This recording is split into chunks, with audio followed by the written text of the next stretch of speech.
അയാൾ അങ്ങനെ ദേവൻ ഈ സി ഐനോട് പറയുന്നുണ്ട്, സാർ എൻ്റെ മക്കളെന്ന് പറയുന്നത് കുറച്ച് ലാഭവിഹിതം എടുത്തിട്ട് വിറ്റ് പോകുന്നൊരു സമ്പ്രദായമാണ് ഇപ്പോൾ തുടങ്ങിയത്. അവരുടെ ജീവിതം എങ്ങനെയെങ്കിലും ഒന്ന് പിടിച്ചു പറ്റാൻ വേണ്ടി മാത്രം നടത്തിയിരിക്കുന്ന ഒരു സമ്പ്രദായത്തിൽ അവരെന്തായാലും മണ്ണിടുമോ?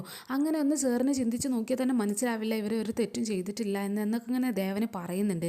പക്ഷേ ഈ ചന്ദ്രപ്രതാപന് നേരെ തിരിച്ചു ചോദിക്കുന്നുണ്ട്, അല്ല നിങ്ങൾ ഇവിടുന്ന് പുറത്തിറങ്ങിയിട്ടുണ്ടോ? ഇവിടുന്ന് ഏതെങ്കിലും ടൗണിലൊക്കെ ഒന്ന് പോയി നോക്കിയിട്ടുണ്ടോ? ചുറ്റും ഒന്ന് നോക്കിയാൽ എല്ലായിടത്തും കാണാൻ പറ്റുന്നത് വീട്ടിലെ ഊണ് എന്ന് മാത്രമാണ്. അങ്ങനെ എല്ലായിടത്തും ഇത് തുടങ്ങുകയും ചെയ്ത് ഇനി ഇത് ഓൺലൈനായിട്ടും അല്ലാതെയും എല്ലാം ഇത് തന്നെയാണ്. ഇനി ഇങ്ങനെ എന്തെങ്കിലുമൊക്കെ ഒരു അപകടം പറ്റിയെന്ന് അറിഞ്ഞാൽ അപ്പോൾ ആളുകൾ പറയും പോലീസുകാരുടെ കുറ്റമാണ്, പോലീസുകാർ അന്വേഷിച്ചില്ല, പോലീസുകാർ ശ്രദ്ധിച്ചില്ല എന്നൊക്കെ പറഞ്ഞിട്ട് പോലീസുകാരുടെ മേലങ്ങ് തെറ്റുകൾ മൊത്തം പോലീസുകാരെ മേലങ്ങ് ചുമത്തും. അതാണ് അവിടെ പതിവ് എന്നൊക്കെ ഇങ്ങനെ പറയാണ്. അപ്പോൾ തന്നെ നമ്മുടെ ജയഭാരതി മുത്തശ്ശി പറയുന്നുണ്ട്, സാറേ ഇവരെന്ത് തെറ്റാണ് ചെയ്തത്? ഇവരൊരു തെറ്റും ചെയ്തിട്ടില്ല, നിങ്ങൾ വെറുതെ ഇവരുടെ മേലങ്ങ് കുറ്റം ആരോപിക്കുകയാണ് എന്നൊക്കെ ഇങ്ങനെ പറയുന്നത്. അപ്പോൾ ഈ ചന്ദ്രപ്രതാപൻ നേരെ നമ്മുടെ ജയഭാരതി മുത്തശ്ശിനോട് അങ്ങ് പറയുന്നുണ്ട്, അല്ല നിങ്ങളുടെ സംസാരം കേട്ടാൽ തോന്നുന്നതും കുറ്റം മൊത്തം ചെയ്തത് ആ മരുന്ന് ഒഴിച്ച് ഭക്ഷണം കഴിച്ച ആ കൊച്ച്, അതുപോലെ തന്നെ ഞാൻ ഈ കേസ് അന്വേഷിക്കാൻ വന്ന ഞങ്ങൾ ഈ പോലീസുകാർ, ഈ ടെസ്റ്റ് ചെയ്യാൻ വന്ന ഈ ഉദ്യോഗസ്ഥർ, ഇവരൊക്കെയാണല്ലോ തെറ്റുകാർ എന്നാണല്ലോ നിങ്ങളുടെ സംസാരം കേട്ടാൽ തോന്നുന്നത്.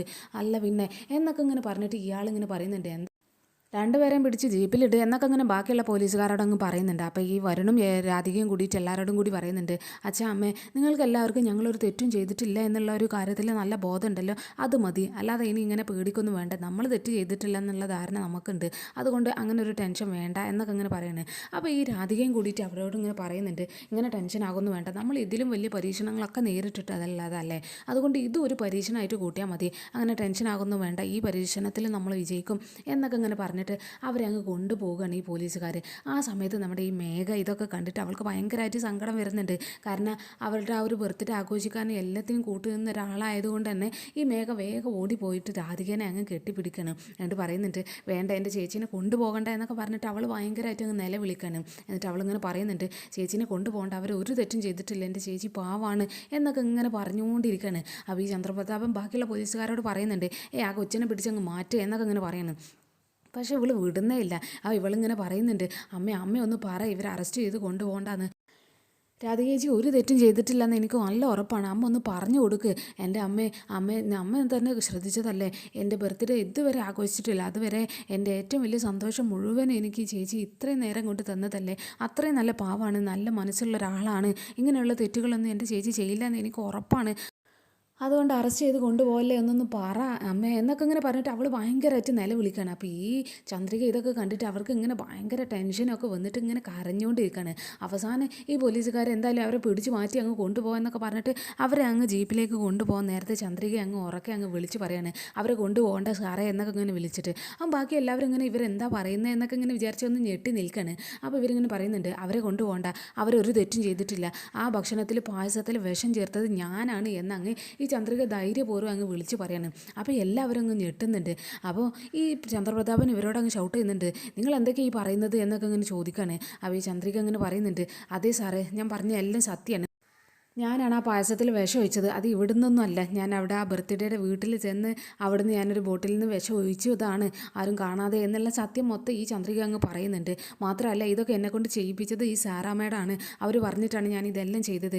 മാത്രമല്ല ഞാൻ ഇവിടെ ഈ ഒരു ജോലിക്ക് എത്തേണ്ട നിമിത്തം വരെ ഈ സാറാമ്മയോടാണ്, അവരെനിക്ക് പണം തന്നിട്ട് ഞാൻ ഇവരുടെ മുന്നിൽ എത്തിയതാണ്, രാധികയുടെ അടുത്ത് ഞാൻ എത്താൻ തന്നെ കാരണം സാറാമ്മയോടാണ് എന്നുള്ള സത്യം മൊത്തം അങ്ങ് വിളിച്ചു പറയാൻ, അവരുടെ കയ്യിൽ നിന്ന് പണം വാങ്ങിയിട്ട് ഇവരുടെ മുന്നിൽ വന്ന് അഭിനയിക്കുമായിരുന്നു, ജോലി തരണം എന്നൊക്കെ പറഞ്ഞിട്ട് എങ്ങനെയെങ്കിലും ഇവരുടെ കൂടെ പിടിച്ച് പറ്റാൻ വേണ്ടിയിട്ട്, എന്നിട്ട് ഇങ്ങനെ ഒരു കൊടും ചതി ചെയ്ത് ഇവരെ പറ്റിക്കാൻ വേണ്ടിയിട്ടാണ് ഞാൻ ഇവരെ കൂടെ കൂടിയത് എന്നുള്ള സത്യം മൊത്തം ഈ ചന്ദ്രിക അങ്ങ് വിളിച്ച് പറയാണ്. അപ്പോൾ ഈ സി ഐക്ക് അതൊക്കെ കേട്ടിട്ട് ഇങ്ങനെ ദേഷ്യം വരുന്നുണ്ട്. അപ്പോൾ സി ഐ പറയുന്നുണ്ട്, ഇത് അനാവശ്യം വിളിച്ച് പറയരുത് സാറേ പറ്റി എന്നൊക്കെ ഇങ്ങനെ ഇവരിങ്ങനെ പറയുന്നുണ്ട്. അപ്പോൾ ഈ ചന്ദ്രിക പറയുന്നുണ്ട്, ഞാൻ പറഞ്ഞതൊക്കെ സത്യമാണ്, അവർ പറഞ്ഞിട്ടാണ് ഞാൻ ഇതെല്ലാം ചെയ്തത് എന്നൊക്കെ അങ്ങനെ വിളിച്ച് പറയാണ്. അപ്പോൾ പിന്നെ വരുണിനും രാധികയ്ക്കും ഭയങ്കര അങ്ങ് ഒരു ധൈര്യം വരികയാണ്. കാരണം സത്യം മൊത്തം ഇവർ എല്ലാവരുടെ മുന്നിലും അങ്ങ് വിളിച്ച് പറഞ്ഞിരിക്കുകയാണ്. അപ്പോൾ ഇവർ രണ്ടുപേരും നേരെ ഈ ചന്ദ്രപ്രതാപൻ്റെ നേരെ അങ്ങ് തിരിയുന്നുണ്ട്. എൻ്റെ ഇവരോട് ചോദിക്കുന്നുണ്ട്, സാറ് അവിടെ വിഷം കലർന്നിട്ടുണ്ട് എന്നുള്ളൊരു സംഭവം അറിഞ്ഞതിന് ശേഷം എത്ര എനർജി ആയിട്ടാണ് ഞങ്ങളെ അങ്ങ് അറസ്റ്റ് ചെയ്താൽ വന്നത്, ഈ ഒരു ധൈര്യം തൻ്റെയോടൊക്കെ ആ സാറിനെ അറസ്റ്റ് ചെയ്യാൻ നിങ്ങളൊന്ന് കാണിക്കുക, അതെങ്കിലും നിങ്ങൾക്ക് കാണിക്കാൻ കഴിയുമോ എന്നൊക്കെ ഇങ്ങനെ തിരിച്ചങ്ങ് ചോദിക്കുക, ഒരു വെല്ലുവിളിയോടെ അങ്ങ് വരുന്ന അങ്ങ് ചോദിക്കുന്നുണ്ട്. അപ്പോൾ സി ഐ എന്തായാലും തല താഴ്ത്തി ഇങ്ങനെ നിൽക്കുകയാണ്. കാരണം ഇത്രയും വലിയ ഒരു പണിയാണ് ഈ ചന്ദ്രിക അവർക്ക് കൊടുത്തിട്ടുള്ളത്. അപ്പോൾ അതും എല്ലാവരുടെ മുന്നിലും വെച്ച് വിളിച്ച് പറഞ്ഞുകൊണ്ട് ആയതുകൊണ്ട് ഇനി ഒന്നും ചെയ്യാൻ കഴിയാത്തൊരവസ്ഥയിൽ ഇങ്ങനെ നിൽക്കുന്നുണ്ട്. ആ വരന് രാധിക ഇങ്ങനെ പറയുന്നുണ്ട്, ഇനി അവരുടെ പിന്നാലെ കേസ് അന്വേഷിക്കാൻ നോക്കും, എന്തിനാണ് അവർ ഇത് ചെയ്തത് എന്നൊക്കെ ഒന്ന് അന്വേഷിക്കുക. എന്തായാലും എല്ലാവരുടെ മുന്നിൽ ഇവർ സത്യം വിളിച്ച് പറഞ്ഞല്ലോ, ഇനി നിങ്ങൾക്ക് ഞങ്ങൾ അറസ്റ്റ് ചെയ്യാൻ കഴിയുമോ എന്നൊക്കെ ഇങ്ങനെ ചോദിക്കുന്നൊക്കെ ഉണ്ട്. പിന്നെ കാണിക്കുന്നത് നമ്മുടെ രാധിക അവിടെ പൂജാമുറിയിൽ ഇരുന്ന് ഇങ്ങനെ പ്രാർത്ഥിക്കുകയാണ്, ദൈവത്തിനോട് നന്ദി പറയാണ്. അങ്ങനെ പറയുന്നുണ്ട്, ദൈവമേ ഇത്രയും വലിയൊരു പ്രശ്നം ഉണ്ടായിരുന്നു, എല്ലാവരും ഞങ്ങളെ അങ്ങ് കുറ്റം ചുമത്തിയിരിക്കുന്ന ഈ ഒരു സമയത്ത് വരെ ഞങ്ങളെ ഈസി ആയിട്ട് രക്ഷപ്പെടുത്തിയത് ദൈവമാണ്. അപ്പോൾ ഞങ്ങൾ ദൈവത്തിൻ്റെ അടിമകളായിരിക്കും എന്നും ദൈവത്തിനോട് ഞങ്ങൾ വളരെയധികം നന്ദി പുലർത്തിയിരിക്കും. ഇത്രയും വലിയൊരു സഹായം തന്നെയാണ്, ഇത്രയും വലിയൊരു ആപത്തിൽ നിന്നാണ് ഞങ്ങളെ രക്ഷിച്ചിരിക്കുന്നത്, അത്രയും വലിയൊരു ആപത്ത് തന്നെയായിരുന്നു ഇത്. എന്തായാലും ആ പ്രശ്നങ്ങളൊക്കെ ഒന്ന് ഒതുങ്ങി തീർന്നല്ലോ എന്നൊക്കെ ഇങ്ങനെ പറഞ്ഞിട്ട് ഇവളിങ്ങനെ പ്രാർത്ഥിക്കുന്നൊക്കെ ഉണ്ട്. പിന്നെ നമ്മുടെ രാധികയും വരണം കൂടിയിട്ട് ആ ജെയിംസിൻ്റെ അടുത്തേക്ക്, അവിടെ ഹോസ്പിറ്റലിൽ അഡ്മിറ്റ് ആയിരിക്കുന്ന കുട്ടിയുടെ അടുത്തേക്ക് അങ്ങ് പോകുന്നുണ്ട്. അപ്പോൾ ഈ കുട്ടിക്ക് ഇങ്ങനെ ഇവർ കുറച്ച് അസുഖമൊക്കെ ഭേദമായിട്ട് അവർക്ക് ഭക്ഷണമൊക്കെ ഇങ്ങനെ കൊടുക്കുന്നുണ്ട് ജെയിംസിന് അവരുടെ ഭാര്യയും. അപ്പോൾ ഇവരിങ്ങനെ റൂമിലിരുന്ന് ഇങ്ങനെ ഇവൻ ട്രീറ്റ് ചെയ്യുന്ന സമയത്താണ് നമ്മുടെ വരനും രാധികയും കൂടിയിട്ട് റൂമിലേക്ക് അങ്ങ് കയറി വരുന്നത്. അപ്പോൾ ആ സമയത്ത് ഇവരിങ്ങനെ സംസാരിച്ചുകൊണ്ടിരിക്കുന്നുണ്ട്, എൻ്റെ മകന് ഇത്രയും കൂടുതൽ ആഗ്രഹിച്ചിരുന്നൊരു കാര്യമായിരുന്നു, എന്തായാലും ഇങ്ങനെ ഈ പ്രശ്നത്തിൽ അങ്ങ് അവസാനിച്ചു പോയി എന്നിങ്ങനെ സങ്കടം പറഞ്ഞിട്ടാണ് അവരങ്ങനെ അവിടെ ആ റൂമിലിരിക്കുന്നത്. ആ സമയത്ത് വരനും രാധികയും ഇങ്ങനെ വരികയാണ്. അപ്പോൾ ഇവർ രണ്ടുപേരും കണ്ടിട്ട് ജെയിംസിനും ഭാര്യയും കൂടിയിട്ട് അവരുടെ അടുത്തേക്ക് അങ്ങ് പോകുന്നുണ്ട്. എന്നിട്ട് റൂമിൽ നിന്ന് അവരിങ്ങനെ സംസാരിച്ചുകൊണ്ടിരിക്കുകയാണ്. അപ്പോൾ ഇവരിങ്ങനെ പറയുന്നുണ്ട്, ഇങ്ങനെയൊക്കെ ഒരു പ്രശ്നം ഉണ്ടാകുമെന്ന് ഞങ്ങൾ വിചാരിച്ചതല്ല, ഞങ്ങൾ നിമിത്തമാണ് ഇങ്ങനെയൊക്കെ സംഭവിച്ചത് അല്ലേ എന്നൊക്കെ ഇങ്ങനെ ഈ രാധികയും വരണം ഇവരോട് ഇങ്ങനെ പറയുന്നുണ്ട്. അപ്പോൾ ജെയിംസ് പറയുന്നുണ്ട്, അങ്ങനെയൊന്നും ചിന്തിക്കരുത്, ഞാനാണ് തെറ്റുകാരന്. കാരണം ഈ സാറ എന്ന് പറയുന്ന ആൾ കൂടുതലായിട്ട് ഞങ്ങളെ ബന്ധുവൊന്നും അല്ല, എത്രയോ ഒരു അകന്ന ബന്ധുവാണ്. അതിൻ്റെ ഇടയിൽ ഒരു പെട്ടെന്ന് പൊട്ടിമുളച്ച് ഞങ്ങളുടെ അടുത്തേക്ക് വന്നിട്ട് ഞങ്ങളുടെ മകൻ്റെ ബർത്ത്ഡേ ആഘോഷം മൊത്തം അവർ തന്നെ ചെയ്യുക എന്നൊക്കെ ഇങ്ങനെ പറഞ്ഞപ്പോൾ തന്നെ ഞാനൊരു സംശയം പ്രകടിപ്പിക്കേണ്ടതായിരുന്നു. എന്തിനാണിപ്പോൾ ഇവരിങ്ങനെ ഞങ്ങൾക്കൊരു സഹായം ചെയ്യുന്നത്, ഇതുവരെ കാണാത്ത ബന്ധുക്കളൊക്കെ അല്ലേ ഇപ്പോൾ വന്ന് സഹായം ചെയ്യുന്നു എന്നൊക്കെ ഇങ്ങനെ പറയുന്നത്. അതൊക്കെ ഒന്ന് ചിന്തിച്ചാൽ മതിയായിരുന്നു. പക്ഷെ ഞാൻ അതൊന്നും ചിന്തിച്ചില്ല. എൻ്റെ ഭാര്യ എന്നോട് പറഞ്ഞും ചെയ്തിരുന്നു. അപ്പോഴൊക്കെ ഞാൻ പറഞ്ഞത് അവർ നമ്മുടെ ബന്ധു ആയതുകൊണ്ടായിരിക്കും എന്നൊക്കെ ഇങ്ങനെ പറഞ്ഞ് ഞാനത് നിസ്സാരാക്കി കളഞ്ഞിട്ടുണ്ടായിരുന്നു. പക്ഷേ അപ്പോഴൊന്നും ഞാൻ ശ്രദ്ധിച്ചതുമില്ല, ആ സാറിനെ കുറിച്ച് ഒരു സംശയം എനിക്ക് ചിന്തിച്ചതുപോലും ഇല്ല ഞാൻ എന്നൊക്കെ ഇങ്ങനെ പറയണം. അപ്പോൾ ഈ രാധികയും വരണം പറയുന്നുണ്ട്, ഞങ്ങളും ചിന്തിച്ചില്ല, സാറേയും അവിടെ ഉണ്ടാകുന്ന സമയത്ത് അവരെന്തെങ്കിലും ഒരു പണി തരാനായിരിക്കും ഇങ്ങനെയൊക്കെ എന്നൊക്കെ ഞങ്ങൾ ചിന്തിക്കണമായിരുന്നു, പക്ഷേ ഞങ്ങൾ അതൊന്നും ചിന്തിച്ചില്ല, ഞങ്ങളുടെ അടുത്തും തെറ്റുണ്ട് എന്നൊക്കെ അങ്ങനെ പറയണേ. അപ്പോൾ ജെയിംസും പറയുന്നുണ്ട്, മാത്രമല്ല എനിക്ക് പരമേശ്വരൻ സാർ എന്ന് പറയുന്നത് ആകെ ഒരു കണ്ടുപരിചയം മാത്രമേ ഉള്ളൂ, അല്ലാതെ കൂടുതൽ ഒരു പരിചയം അടുപ്പം ഒന്നുമില്ല. എന്നിട്ടും ഈ സാറ് വന്നിട്ട് ഞങ്ങളോട് പറഞ്ഞ് അവരെ രണ്ടുപേരെയും കൂടിയിട്ട് ഈ ബർത്ത്ഡേക്ക് ക്ഷണിക്കാൻ വേണ്ടിയിട്ട്, ആ സമയത്തെങ്കിലും എനിക്കൊരു ഡൗട്ട് തോന്നാമായിരുന്നു, എന്തിനാണ് ഞാൻ അവരെ ക്ഷണിക്കുന്നത്, എനിക്ക് യാതൊരു ബന്ധവുമില്ലാത്ത ഒരാളോട് ഞാൻ എന്തിനാണ് ബർത്ത്ഡേക്ക് ക്ഷണിക്കുന്നത് എന്നൊക്കെ ഞാനും ചിന്തിച്ചാൽ മതിയായിരുന്നു. പക്ഷെ ഞാനും അത് അങ്ങനെ ആലോചിച്ചില്ല, ആ തെറ്റ് മുഴുവനും എൻ്റെ ഭാഗത്താണ്, ഞാൻ അവരെ അങ്ങ് ശ്രദ്ധിക്കേണ്ടതായിരുന്നു എന്നൊക്കെ അങ്ങനെ പറയണം. അപ്പോൾ ഈ വരനുണ്ട് അധികം പറയുന്നുണ്ട്, ഇപ്പോൾ ഞങ്ങൾ ഇതുവരെ ഉണ്ടാക്കി വെച്ചിരിക്കുന്ന ആ ഒരു ഇമേജ് അതിനൊക്കെ ഒരു കോട്ടം തട്ടിയിരിക്കുകയാണ്, ഞങ്ങളുടെ ഒരു ഭക്ഷണത്തിൻ്റെ ഈ ഒരു ബിസിനസ്സിനൊക്കെ ഒരു ചെറിയൊരു കോട്ടം തട്ടിയിരിക്കുകയല്ലേ, അതുകൊണ്ട് ഇതിനെല്ലാത്തിനും പിന്നിലുള്ള ആ സേറയാണ്, ആ സേറനെ നമ്മൾക്ക് ജയിലിൽ എണ്ണിക്കണം, അവർക്ക് ഇനി എന്തായാലും പുറത്ത് വരാനുള്ള യാതൊരു ചാൻസും നമ്മൾ കൊടുക്കരുത്, അവർക്ക് എന്ത് ശിക്ഷ വേണമെങ്കിലും നമ്മൾ കൊടുക്കാനുള്ള തയ്യാറെടുപ്പിലുണ്ടാകണം. പക്ഷേ നിങ്ങളൊരു കാര്യം ചെയ്യണം, നിങ്ങളൊരു കംപ്ലയിൻറ്റ് എഴുതി ഞങ്ങൾ ആ ACPക്ക് നിങ്ങളുടെ ആ കംപ്ലയിൻറ്റ് അങ്ങ് കൊടുക്കാം, അവരങ്ങ് കോടതി കയറ്റി ഇറക്കണം എന്നൊക്കെ ഇങ്ങനെ പറയാണ്. അത് നിങ്ങളൊരു കംപ്ലയിൻറ്റ് ചെയ്ത് തരാൻ വല്ല ബുദ്ധിമുട്ടുണ്ടാകുമോ എന്നൊക്കെ ഇങ്ങനെ ഇവരോട് ചോദിക്കുകയാണ് ഈ ജെയിംസിനോട്. അപ്പോൾ ജെയിംസ് പറയുന്നുണ്ട്, അതെന്ത് ചോദ്യമായി ചോദിക്കുന്നത്, ഇടത്തിൽ എനിക്ക് ഈ ഒരു കംപ്ലയിൻറ്റ് എഴുതി തരാൻ മാത്രമല്ല ഏത് കോടതി കയറി ഇറങ്ങാനും എനിക്ക് യാതൊരു മടിയില്ല, അവരെ കൈ കിട്ടിയിരുന്നെങ്കിൽ എന്നൊക്കെ ഇങ്ങനെ പറഞ്ഞിട്ട് എന്തും ഈ ചേറക്കെതിരെ ഞാൻ ചെയ്യാനുള്ള തയ്യാറെടുപ്പിലാണ് എന്നൊക്കെ ഈ ജെയിംസൻ ഇവരോട് അങ്ങ് പറയുന്നുണ്ട്. ആ ജെയിംസിൻ്റെ ഭാര്യയും പറയുന്നുണ്ട്, ഈ ഹോസ്പിറ്റലിൽ നിന്ന് ഇറങ്ങിയിട്ട് ആ സേറയുടെ കഴുത്ത് വെട്ടണം എന്നൊക്കെ പറഞ്ഞ് നടക്കുമായിരുന്നു എന്നൊക്കെ ഇങ്ങനെ പറയാണ്. അപ്പോൾ രാധിക ഇങ്ങനെ പറയുന്നുണ്ട്, അങ്ങനെയൊന്നും ചെയ്യേണ്ട, അവർക്ക് വേണ്ടി നമ്മുടെ ജീവിതം കൂടി നശിപ്പിക്കൊന്നും വേണ്ട, നമുക്ക് അവരെ ഇനി ജയിലിലും പുറത്തിറക്കാതെ എങ്ങനെയെങ്കിലും ലോക്കാക്കാനുള്ള എന്തെങ്കിലും കാര്യങ്ങളൊക്കെ ചെയ്യുക, അതുകൊണ്ട് നിങ്ങളൊരു കംപ്ലയിൻറ്റ് എഴുതി എന്നൊക്കെ ഇങ്ങനെ പറയണം. അപ്പോൾ അതെന്തായാലും ഞാൻ ചെയ്തിരിക്കും എന്നൊക്കെ ഇങ്ങനെ പറയുന്നുണ്ട്. പിന്നെ കണിമംഗലത്താണെങ്കിൽ ഈ പരമേശ്വരനും പത്മിനിയും അവിടെ അങ്ങനെ റൂമിലിരുന്നിട്ട് ഹാളിൽ ഇരുന്നിട്ട് ഇങ്ങനെ ഭയങ്കര ടെൻഷനായിട്ട് ഇങ്ങനെ സംസാരിക്കുകയാണ് ഇവരുടെ അവസ്ഥനെ പറ്റിയിട്ട്. അപ്പോൾ ഇവരിങ്ങനെ പറയുന്നുണ്ട്, എന്നാൽ ആരായിരിക്കും നമ്മുടെ മക്കളുടെ മേലിൽ ഇങ്ങനെ ഒരു ക്രൂരത ചെയ്തത്, അവരെന്തായാലും ഒരു തെറ്റും ചെയ്യില്ല, അവരെന്ന് പറഞ്ഞത് ഒരുപാട് കഷ്ടപ്പെട്ടുണ്ടാക്കിയ ഒരു ഇമേജായിരുന്നത്, അതെല്ലാം നഷ്ടപ്പെട്ട് കളഞ്ഞില്ലേ എന്നൊക്കെ ഇങ്ങനെ ഈ പത്മിനി ഈ പരമേശ്വരനോട് അങ്ങ് പറയുന്നുണ്ട്. പരമേശ്വരൻ പറയുന്നുണ്ട്, നമ്മുടെ മക്കളെ അങ്ങനെ അങ്ങ് നിസ്സാരവൽക്കരിക്കൊന്നും വേണ്ട പത്മിനി. കാരണം അവർ ഈ കണിമംഗലത്ത് നിന്ന് പുറത്തായ സമയത്ത് എന്ത് ചെയ്യും, എങ്ങനെ ജീവിക്കും എന്നൊക്കെ വിചാരിച്ച് ഭയങ്കര കൺഫ്യൂഷനായി നിന്നിരുന്ന സമയത്ത് അവർ ഇങ്ങനെ ഒരു ഭക്ഷണത്തിൻ്റെ ഒരു ബ്രാൻഡ് തന്നെ സൃഷ്ടിച്ചില്ലേ. അവർ ഇത്രയും കഷ്ടപ്പെട്ടൊരു പേരെടുത്ത് ഇങ്ങനെ ഒരു സംഭവം തന്നെ നടത്തിയില്ലേ. അത് നല്ല തലയുയർപ്പോടെ തന്നെ അവർ ജീവിക്കാൻ തുടങ്ങി. അതൊക്കെ ഒരു നല്ല കാര്യം തന്നെ അല്ലേ. ഇതുകൊണ്ട് ഇങ്ങനെ ടെൻഷനാകൊന്നും വേണ്ട. ആരായാലും ആ ഒരു തെറ്റ് ചെയ്തവർ ആരായാലും അവർ നിയമത്തിൻ്റെ മുന്നിൽ വന്നിരിക്കും എന്നൊക്കെ അങ്ങനെ ഇവർ സംസാരിച്ചുകൊണ്ടിരിക്കുന്നതിൻ്റെ ഇടയിലാണ് ഈ ചന്ദ്രശേഖരനും സേറയും കൂടിയിട്ട് ഇറങ്ങി അങ്ങ് വരുന്നത്. അപ്പോൾ ചന്ദ്രശേഖരൻ ഇങ്ങനെ ഈ പരമേശ്വരനോടും പത്മിനോടും കൂടിയിട്ട് പറയുന്നുണ്ട്, എന്താ ഏട്ടാ എടുത്ത് എന്തോ ഒരു ചർച്ചയും ടെൻഷനൊക്കെ ഉണ്ടല്ലോ മുഖത്ത്, എന്താ ഒരു ദുഃഖം എന്നൊക്കെ ഇങ്ങനെ ഒരു കളിയാക്കി അങ്ങ് ചോദിക്കുന്നൊക്കെ ഉണ്ട്. അപ്പോൾ ഈ സേറ ഇവരോട് അങ്ങ് പറയുന്നുണ്ട്, എൻ്റെ ചന്ദ്രശേഖര, ഇവരുടെ രണ്ടുപേരുടെ മക്കളും മരുമകളും അല്ല ഇപ്പോൾ പോലീസ് അറസ്റ്റ് ചെയ്ത് കൊണ്ട് പോയിരിക്കുന്നത്. അതും ഭക്ഷണത്തിൽ വിഷം കൊടുത്ത് കുട്ടീനെ കൊല്ലാൻ വേണ്ടി നോക്കിയ ഒരാൾക്കാരാണ്.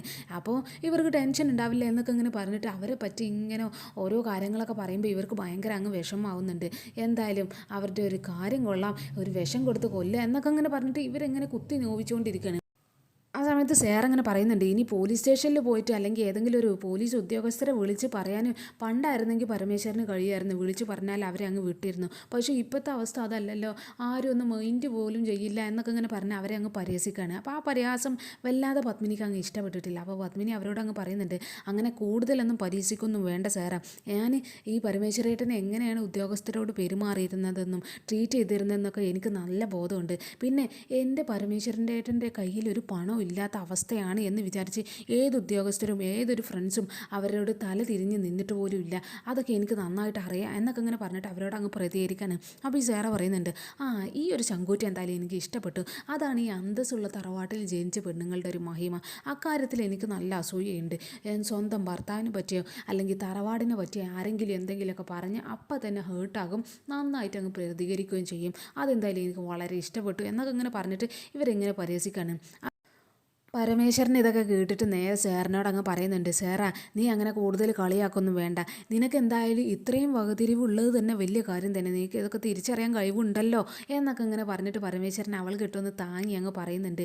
ഈ കുടുംബമഹിമ അല്ലെങ്കിൽ തറവാടിൻ്റെ അന്തസ്സ് എന്നൊക്കെ പറഞ്ഞാൽ തറവാട് കണ്ട തറവാടിൻ്റെ രൂപം കണ്ടാൽ മനസ്സിലാകാനുള്ള കഴിവുള്ളതാണ്. അതാർക്കും കഴിയും. പിന്നെ ഈ നല്ല അന്തസ്സുള്ളൊരു പെണ്ണ് ഭർത്താവിനെ പുച്ഛിക്കുന്നതൊക്കെ കണ്ടാൽ പ്രതികരിക്കും. അതെന്തായാലും നല്ല കാര്യം തന്നെയാണ്. നിങ്ങൾക്ക് ഇങ്ങനെ ഒരു തിരിച്ചറിയാനുള്ള കഴിവുള്ളത്. അതിന് മറ്റുള്ളവരെ പരിഹസിക്കുകയല്ല വേണ്ടത് എന്നൊക്കെ പറഞ്ഞിട്ട് ഈ സേറിനെ അങ്ങ് ചെറുതായിട്ട് അങ്ങ് താങ്ങി വിടുകയാണ്. അപ്പോൾ ഈ ചന്ദ്രശേഖരൻ ഇങ്ങനെ പറയുന്നുണ്ട്, ഏട്ടാ ഈ സേറിനെ അങ്ങനെ നിസ്സാരവൽക്കരിക്കുക അല്ലെങ്കിൽ അവളെ അങ്ങ് വഴി ചേർത്തി എന്തെങ്കിലുമൊക്കെ സംസാരിക്കുക ഒന്നും ചെയ്യരുത്. അവളുടെ എങ്ങനെയായിരിക്കും അവളുടെ റിയാക്ഷൻ എന്ന് നിങ്ങൾക്ക് പിന്നെ ചിന്തിക്കാൻ പോലും പറ്റില്ല എന്നൊക്കെ ഇങ്ങനെ ഇവരോട് അങ്ങ് താക്കീത് കൊടുക്കുകയാണ്. അപ്പോൾ സേർ ഇങ്ങനെ പറയുന്നുണ്ട്, എന്തായാലും എനിക്ക് ഇഷ്ടമുള്ളത് സംസാരിക്കുക, പറയുക, എന്ത് വേണമെങ്കിലും ചെയ്യും എന്നൊക്കെ ഇങ്ങനെ പറഞ്ഞിട്ട് അവരോടൊക്കെ ഇങ്ങനെ കയർത്ത് സംസാരിക്കുന്നൊക്കെ ഉണ്ട്. ഞാൻ പറയുന്നത് അനുസരിച്ച് എൻ്റെ വാക്കുകളൊക്കെ കേട്ട് ഇവിടെ നിൽക്കുകയാണെങ്കിൽ നിന്നാൽ മതി.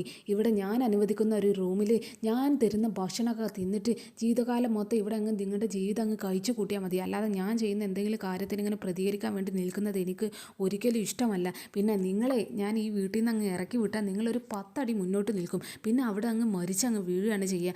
അല്ലാതെ നിങ്ങൾക്ക് ഇവിടുന്ന് പോയാൽ ഒരു കാര്യത്തിലും സർവൈവ് ചെയ്ത് ജീവിക്കാൻ പോലും നിങ്ങൾക്ക് കഴിയില്ല. അതുകൊണ്ട് ഞാൻ പറയുന്ന കാര്യങ്ങളൊക്കെ അനുസരിച്ച് ഇവിടെ മിണ്ടാതെ ജീവിച്ചോണം എന്നൊക്കെ ഇങ്ങനെ പറഞ്ഞിട്ട് ഇവരോട് അവരുടെ ആ ഒരു ദയനീയാവസ്ഥയൊക്കെ ഇങ്ങനെ ചോദ്യം ചെയ്തിട്ടാണ് സേറെ അങ്ങ് സംസാരിക്കുന്നത്. കാരണം കണിമംഗലത്തിൽ നിന്ന് ഇറങ്ങിയാൽ നിങ്ങൾക്ക് ഒന്നും ചെയ്യാൻ കഴിയില്ല എന്നൊക്കെ ഇങ്ങനെ അവരെ അങ്ങ് പരിഹസിച്ച് അങ്ങ് വിടുന്നൊക്കെ ഉണ്ട്. അതുകൊണ്ട് സേറിനെ ഇനി എന്തായാലും ആരും ചോദ്യം ചെയ്യാനൊന്നും വരണ്ട എന്നൊക്കെ ഇങ്ങനെ പറയുന്നുണ്ട്. പിന്നെ ആണെങ്കിൽ ഈ ചന്ദ്രശേഖരന് റൂമിൽ അങ്ങനെ ഇരിക്കുന്നുണ്ട്. സേറെ ആർക്കെയോ അങ്ങനെ ഫോൺ ചെയ്യാണ്. അപ്പോൾ സേറെ ഇങ്ങനെ ഫോൺ ചെയ്തിട്ട് ഇങ്ങനെ പറയുന്നുണ്ട്, അത് ശരിയാണ്, അവരെ ഞാൻ വളരാൻ അനുവദിച്ചിട്ടില്ല, അവരങ്ങ് പേരോടെ അങ്ങ് പീതെടുത്ത് എന്നൊക്കെ ഇങ്ങനെ പറഞ്ഞിട്ട് ഫോൺ ചെയ്യുന്നത് മൊത്തം ഈ വരുണിൻ്റെയും ഈ രാധികേനെയും പോലീസ് അറസ്റ്റ് ചെയ്ത് കാര്യമൊക്കെ ഇങ്ങനെ പറഞ്ഞിട്ട് അവരുടെ ആ ഒരു സംരംഭം വേരോടെ പീതെടുത്ത കാര്യങ്ങളൊക്കെയാണ് ഈ സേർ ഇങ്ങനെ പറയുന്നത്. അപ്പോൾ ഓക്കെ ശരി എന്നൊക്കെ പറഞ്ഞിട്ട് ആ ഒരു സംഭാഷണം കഴിഞ്ഞ് ഫോൺ കട്ട് ചെയ്തിട്ട് ചന്ദ്രശേഖരൻ്റെ അടുത്തേക്ക് അങ്ങ് സേറ വരുന്നുണ്ട്. എന്നിട്ട് സേറ ഇങ്ങനെ പറയുന്നുണ്ട്, ചന്ദ്രശേഖര, എൻ്റെ കുറച്ച് ഫ്രണ്ട്സിനോട് ഞാൻ ഈ വിവരമൊക്കെ പറഞ്ഞിരുന്നത്, ഈ വരുണും രാധികയും ഇങ്ങനെ ഒരു സംരംഭം തുടങ്ങിയതും അവർ അത്രയും പേരെടുത്ത കാര്യമൊക്കെ ടൗണിലേക്ക് ഇറങ്ങിയാൽ മൊത്തം ഈ ആറ്റുവാശ്ശേരി സദ്യ സദ്യ എന്നുള്ള വാക്ക് മാത്രമായിരുന്നു കേട്ടിരുന്നത്. ഇത്രയും പേരെടുത്ത ആ ഒരു സംരംഭമാണ് ഞാനിവിടെ വേരോടെ അങ്ങ് പെയ്തു മാറ്റിയിരിക്കുന്നത്. അതെന്തായാലും ഞാൻ എൻ്റെ സുഹൃത്തുക്കളോട് പറയായിരുന്നു. അവരെല്ലാവരും എന്നെ കൺഗ്രാജുലേറ്റ് ചെയ്യാൻ വേണ്ടി വിളിച്ചതായിരുന്നു എന്നൊക്കെ ഇങ്ങനെ പറഞ്ഞ് ഇവർ ഭയങ്കര സന്തോഷത്തിൽ ഇങ്ങനെ സംസാരിക്കുകയാണ്. അപ്പോൾ ഈ ചന്ദ്രശേഖരൻ ഇങ്ങനെ പറയുന്നുണ്ട്, എന്തായാലും നീ ഇത്രയും വലിയൊരു പ്ലാനൊക്കെ ചെയ്ത് ഇത്ര സക്സസ് ആവുമെന്നൊന്നും ഞാൻ വിചാരിച്ചിട്ടില്ല എന്നൊക്കെ ഇങ്ങനെ പറഞ്ഞിട്ട് ഈ സാറിനെ ഇങ്ങനെ പുകഴ്ത്തിക്കൊണ്ടിരിക്കുകയാണ് ഈ ചന്ദ്രശേഖരനും. അപ്പോൾ ഈ സാറ് പറയുന്നുണ്ട്, എന്തായാലും ഇനി അവരുടെ കാര്യം പോക്കാണ് എന്നൊക്കെ ഇങ്ങനെ പറഞ്ഞുകൊണ്ടിരിക്കുന്നതിൻ്റെ ഇടയിലാണ് ഈ ചന്ദ്രപ്രതാപൻ ഇവർക്ക് അങ്ങ് കോൾ ചെയ്യുന്നത്. അപ്പോൾ ഇങ്ങനെ കോൾ ചെയ്തിട്ട് ഇങ്ങനെ പറയുന്നുണ്ട്, ആ മേഡം ഞാനാണ് എന്നൊക്കെ ഇങ്ങനെ പറയണം. അപ്പോൾ ഈ സാർ ഇങ്ങനെ പറയുന്നുണ്ട്, ആ പറ CI എന്നൊക്കെ ഇങ്ങനെ വിളിക്കുമ്പോൾ ഇയാളിങ്ങനെ പറയുന്നുണ്ട്, ഞാനേ ആ വരുണിൻ്റെ രാധികയുടെ അടുത്തേക്ക് അങ്ങ് പോയിരുന്നു. അവരെ ഞാൻ നന്നായിട്ട് അങ്ങ് ഭീഷണിപ്പെടുത്തി വിട്ടിട്ടുണ്ട്. പിന്നെ ഇവർ രണ്ടുപേരുടെയും ഈ പരിപാടി എന്താണെന്ന് വെച്ചാൽ ആ ACPയുടെ ഇടവും വലവും ഇങ്ങനെ നിന്നുകൊണ്ടിരിക്കുക. അതെന്തായാലും നമുക്ക് ക്ഷീണമാണ്. കാരണം അവർ രണ്ടുപേരും ആ ACPയുടെ പിന്നാലെ തൂങ്ങിയാൽ അത് നമ്മുടെ പ്ലാനിങ്ങൊക്കെ തടയാനുള്ളൊരു ചെറിയൊരു കാരണമാണ്. അതുകൊണ്ട് ഞാൻ അവർ രണ്ടുപേരെയും നന്നായിട്ട് അങ്ങ് ഭീഷണിപ്പെടുത്തി വിട്ടൊക്കെ ചെയ്തിട്ടുണ്ട്. അതുകൊണ്ട് അക്കാര്യത്തിൽ ഇനി പേടിക്കാനൊന്നുമില്ല. പിന്നെയെന്ന് പറഞ്ഞാൽ എൻ്റെ ഈ യൂണിഫോം തിരിച്ച് കിട്ടാതെ ഞാനിനി എങ്ങനെ ജോലിയിൽ കയറും എന്നൊക്കെ പറഞ്ഞ് ടെൻഷൻ അടിച്ച് നിന്നിരുന്ന സമയത്താണ് സേറ മേഡം വന്നിട്ട് എനിക്ക് ആ ഒരു യൂണിഫോം നീട്ടി തന്നിട്ട് ജോലിക്ക് കയറിക്കോ എന്ന് പറഞ്ഞത്. അപ്പോൾ അതിൻ്റെ നന്ദിയെങ്കിലും ഞാൻ കാണിക്കണ്ടേ എന്നൊക്കെ ഇങ്ങനെ ഇവരോട് അങ്ങ് പറയാണ്. അപ്പോൾ ഈ സേറ പറയുന്നുണ്ട്, ആ അതുകൊണ്ട് ഞാൻ പറയുന്ന സമയത്ത് നിങ്ങൾ എനിക്ക് വേണ്ടിയിട്ടുള്ളൊരു ജോലി മാത്രം ചെയ്താൽ മതി, ബാക്കി ജോലിയൊക്കെ നിങ്ങൾ തന്നെ മനോഹരാക്കിക്കോളൂ എന്നൊക്കെ ഇങ്ങനെ പറയണം. അപ്പോൾ ഈ ചന്ദ്രപ്രതാപൻ പറയുന്നുണ്ട്, മേഡം ഞാൻ പണം ആര് തരുന്ന അവരുടെ കൂടെ തന്നെ നിൽക്കും. ആരാണ് എനിക്ക് പണം തരുന്നത് അതിൻ്റെ കൂടെ തന്നെ ഞാൻ നിൽക്കുക. അതുകൊണ്ട് ഏതറ്റം വരെ ഞാൻ അവർക്ക് വേണ്ടി എന്തും ചെയ്യും. അതുകൊണ്ട് ഞാനിപ്പോൾ വരുണിനെയും രാധികനെയും അങ്ങ് ഭീഷണിപ്പെടുത്തി വിട്ടിട്ടുള്ളൂ. മേഡം ഒന്നും പേടിക്കണ്ട എന്നൊക്കെ പറഞ്ഞിട്ട് എന്തായാലും ഫോൺ വെക്കുന്നുണ്ട്. അപ്പോൾ ഈ ഫോൺ വെച്ച് കഴിഞ്ഞതിന് ശേഷം ഈ സേറ ഭയങ്കര എക്സൈറ്റഡ് ആണ്. കാരണം ഈ വരുണും രാധികയും നല്ല ട്രാപ്പിലാണ് വിട്ടിരിക്കുന്നത് എന്നൊക്കെ വിചാരിച്ച് ഇവർ ഭയങ്കര സന്തോഷിച്ച് അങ്ങ് നിൽക്കുകയാണ്. എന്നിട്ട് ഈ ചന്ദ്രശേഖരനോട് ഇവർ പറയുന്നുണ്ട്, ഇനി എന്തായാലും ആ വരുണിനും രാധികയ്ക്കും വേറെ ഒരു മാർഗ്ഗവുമില്ല. അവരിതുവരെ അങ്ങ് പിടിച്ചു നിൽക്കാൻ വേണ്ടി ചെയ്തിരുന്ന ആ ഒരു സംരംഭം വരെ ഞാൻ അങ്ങ് നശിപ്പിച്ച് കളഞ്ഞിരിക്കുകയാണ്. ഇനി അവർക്ക് വേറൊരു വഴിയില്ല. ആളുകളും എല്ലാവരും അറിഞ്ഞിട്ട് അവരാകെ നാണം കെട്ടുപോകും. അവർക്ക് ഇനി ഈ ഒരു ഫീൽഡിൽ പിടിച്ച് നിൽക്കാൻ പോലും കഴിയില്ല.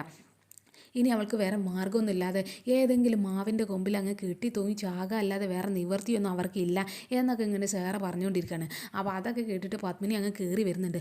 പത്മിനി അങ്ങ് കയറി വന്നിട്ട് നിർത്തടി എന്നൊക്കെ ഇങ്ങനെ പറഞ്ഞിട്ടാണ് ഈ സാറിനോട് അങ്ങ് കാര്യത്തിൽ സംസാരിച്ചിട്ട് അങ്ങ് വരികയാണ്.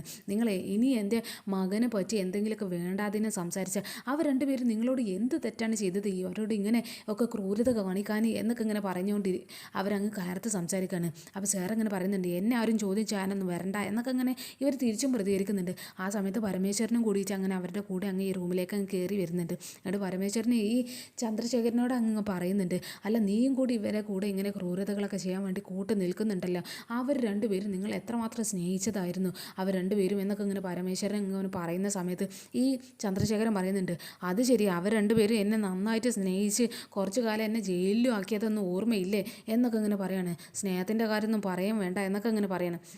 അപ്പോൾ ഈ പരമേശ്വരൻ പറയുന്നുണ്ട്, നീ ജയിലിലായിട്ടുണ്ടെങ്കിൽ അത് നിൻ്റെ തെറ്റുകൊണ്ടാണ് നീ ജയിലിലായത്, അല്ലാതെ അവരുടെ തെറ്റുകൊണ്ട് അതോ മറ്റുള്ളവരുടെ മേൽ കുറ്റം ചേർത്തല്ല വേണ്ടത്. നിൻ്റെ കയ്യിലിരിപ്പ് കൊണ്ട് മാത്രമാണ് നീ ജയിലിലായത് എന്നുള്ള കാര്യം അങ്ങ് പറയുകയാണ്. അപ്പോൾ ഈ സേറ പറയുന്നുണ്ട്, അങ്ങനെ മറ്റുള്ളവരാരും ഇനി ഞങ്ങളെ അങ്ങ് വിലയിരുത്താനോ കുറ്റപ്പെടുത്താനോ നിൽക്കണ്ട. എനിക്ക് ഇഷ്ടമുള്ളതൊക്കെ ഞാൻ ചെയ്യും, എനിക്ക് തോന്നുന്നത് മൊത്തം ഞാൻ ചെയ്യും. അപ്പോൾ അതൊക്കെ കണ്ട് സഹിച്ച് നിൽക്കാൻ കഴിയുകയാണെങ്കിൽ നിന്നാൽ മതി എന്നൊക്കെ പറഞ്ഞിട്ട് ഇവർ ഭയങ്കരമായിട്ട് അങ്ങ് ഒരു ഹാർഷായിട്ട് ഇവരോട് അങ്ങ് സംസാരിക്കുകയാണ്. അപ്പോൾ ആ സമയത്തുണ്ടാകും പുറത്ത് കുറച്ച് വണ്ടി, ഒരു പോലീസ് ജീപ്പും ഒക്കെ ഇങ്ങനെ വീടിൻ്റെ മുറ്റത്തേക്ക് അങ്ങ് വരുന്നുണ്ട്. അപ്പോൾ ആ ഒരു ശബ്ദം കേട്ട് ഇവരങ്ങ് നോക്കുന്നൊക്കെ ഉണ്ട്, ആരാണത് എന്നുള്ള മട്ടിൽ. അപ്പോൾ ആ ഒരു പോലീസുകാരുടെ കൂട്ടത്തിൽ നമ്മുടെ വരുണൻ രാധിക അവരുടെ സ്കൂട്ടിയിലും അങ്ങ് വന്നിട്ടുണ്ട്. അപ്പം ഈ ഒരു പോലീസ് ഓഫീസേഴ്സൊക്കെ ഇറങ്ങുമ്പോൾ അവരുടെ കൂടെ ആ ACPയും സംഘമാണ് എത്തിയിരിക്കുന്നത്. അപ്പോൾ എന്തായാലും ഉറപ്പിക്കുക ഇത് സാറിനെ അറസ്റ്റ് ചെയ്യാൻ വേണ്ടിയിട്ട് വന്നിട്ടുള്ളതാണ്. അപ്പോൾ സാറയുടെ പതനം അവിടെ അങ്ങ് തുടങ്ങുകയാണ് എന്നൊക്കെ നമുക്ക് എന്തായാലും വിചാരിക്കാം. എന്തായാലും എപ്പിസോഡ് അവിടെ അവസാനിച്ചിരിക്കുകയാണ് ഗൈസ്. അപ്പോൾ ഇനി നാളത്തെ എപ്പിസോഡിലാണെങ്കിൽ ഈ ചന്ദ്രശേഖരനും ഈ സാറിനെയും ഈ ACP പോലീസ് അറസ്റ്റ് ചെയ്യാനൊക്കെ വന്നിട്ട് അവരെ അങ്ങ് അറസ്റ്റ് ചെയ്യുന്നൊക്കെ ഉണ്ട്. അപ്പോൾ അതേ സമയത്ത് തന്നെ ഈ നമ്മുടെ ശ്യാമ ഇങ്ങനെ ഒരു പാട്ട് കേൾക്കുന്നുണ്ട്.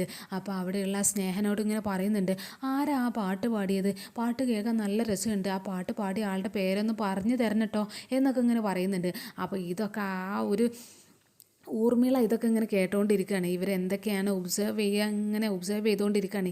എന്താണ് ഇവർ ചെയ്യാൻ പോകുന്നത്, ഇവർക്ക് എന്തെങ്കിലും മെമ്മറി കിട്ടുന്നുണ്ടോ എന്നൊക്കെ ഇങ്ങനെ ചിന്തിച്ചുകൊണ്ട് അവരെ നോക്കി അങ്ങനെ നിൽക്കുന്നൊക്കെ ഉണ്ട്. പിന്നെ മാത്രമല്ല നമ്മുടെ ജയഭാരതി മുത്തശ്ശി ഒരു സംശയം അങ്ങ് വരുണിനോടും രാധികനോടും ഒക്കെ എല്ലാവരോടും കൂടിയിട്ട് അങ്ങ് പറയുന്നുണ്ട്. അല്ല, ഈ സേറെ വീട്ടിലേക്ക് വന്ന സമയത്തൊക്കെ ഇവരെന്തൊക്കെ അറുത്ത് മുറിച്ച് സംസാരിക്കുന്ന പോലെ എനിക്ക് തോന്നിയത്, എന്തൊക്കെ മുൻകൂട്ടി പ്ലാൻ ചെയ്ത പോലെ എന്നൊക്കെ ഇങ്ങനെ ഈ ജയഭാരതി മുത്തശ്ശി ഈ സേറനെ കുറിച്ചൊരു സംശയം പറയുന്നുണ്ട്. അപ്പോൾ ആ ഒരു സമയത്ത് വരുണ് പറയുന്നുണ്ട്, അങ്ങനെയൊക്കെ അവർ പെരുമാറി നമ്മുടെ വീട്ടിലേക്ക് കയറി പറ്റും, അവരാരാണ് എന്നൊക്കെ ഇങ്ങനെ ചോദിക്കുന്നുണ്ട്. അപ്പോൾ ഇനി സേറക്ക് പിന്നിൽ വേറെ എന്തെങ്കിലുമൊക്കെ ഒരു രഹസ്യം ഉണ്ടായിരിക്കുക, അല്ലെങ്കിൽ വേറെ എന്തെങ്കിലും ഒരു ബന്ധം കണിമംഗലത്തിനോട് ഉണ്ടോ എന്നുള്ളൊരു ചെറിയൊരു സംശയം അവിടെ വന്നിരിക്കുകയാണ്. ശരിക്കും ഇനി സേറ ആരാണ് എന്നുള്ളൊരു ചോദ്യചിഹ്നത്തിലാണ് എന്തായാലും എപ്പിസോഡ് അവസാനിക്കുന്നത്. ഇനി ആ ഒരു ചോദ്യചിഹ്നം ഇനി നാളെ ആരാണ് എന്ന് സേറ ഇനി യഥാർത്ഥ മുഖം അങ്ങ് വെളിപ്പെടാൻ കഴിയും എന്നൊക്കെ നമുക്ക് കാത്തിരുന്ന് തന്നെ കാണാം. അപ്പോൾ ഇന്നത്തെ എപ്പിസോഡ് ഇവിടെ അവസാനിച്ചിരിക്കുകയാണ് ഗൈസ്. അപ്പോൾ ഓക്കെ, നാളെ കാണാം. Bye all.